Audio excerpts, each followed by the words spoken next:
Hey guys, so what I'm thinking about doing next is actually cutting a little bit more of what's left of this front bumper.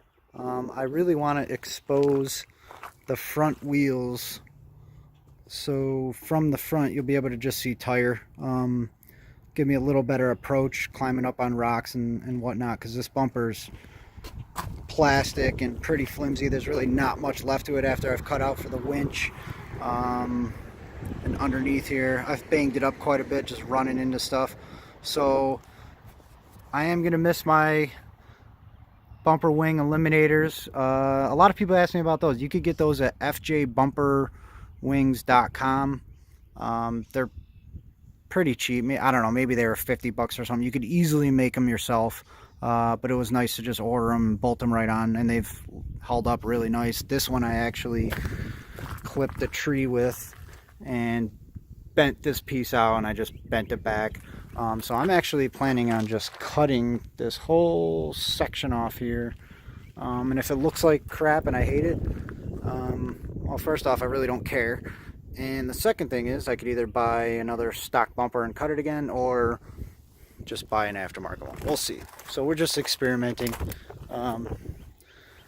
Where I've gotten this idea from is when we first did it just yesterday on the Xterra here. So here's the Terra Expeditions Xterra. We're going to do a video on this and this build.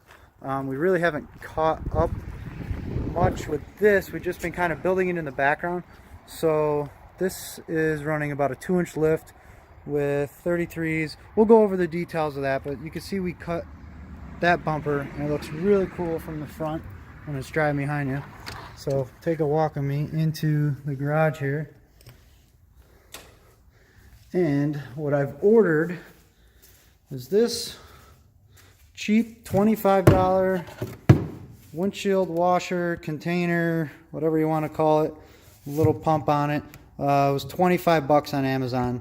The reason I bought this is because you need it if you're going to cut that bumper, or even if you put an aftermarket steel bumper on the FJs.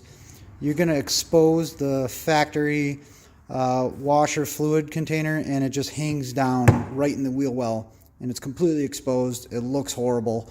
The reason I went with it, now this thing is pretty tiny. It was almost laughable when I opened the box, but it's going to do the job. I might even buy another one and just use one of these for each sprayer itself, because in the winter in New York, plenty of salt and snow around, and we're constantly going through wiper fluid in the winter. So we're going to get that in there so that at least it still functions. Maybe I'll upgrade it. The reason I bought this for 25 bucks is because you can't go wrong. If it breaks, big deal. We buy another one or we upgrade or whatever. You could buy ones that are meant for doing this for an FJ. Nice little mounting bracket and a nice bigger thing. It's like $250. I think I saw one for even 279 bucks. That's insane to me to spend that kind of money on this sort of thing. You know, let me know what you guys think. It's definitely a cool idea. If I had endless amount of money, I'd like to buy it, but that just seems a little silly to spend $300 almost on something to spray some fluid out of. So yeah, I'm sure this pump probably won't last very long. It's a cheap, sort of China-made piece, but I don't know. Sometimes you get lucky with this stuff, and again, 25 bucks, you can't go wrong.